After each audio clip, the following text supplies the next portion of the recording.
各位先生、各位女士，歡迎嚟臨第27屆元朗藝術節開幕典禮。我係司儀黃子峰老師，典禮現在開始。程序一，主禮嘉賓進場，請各位起立。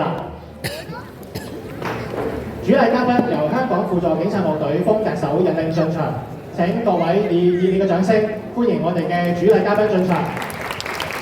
包括民政事務總署署長杜潔麗太平紳士、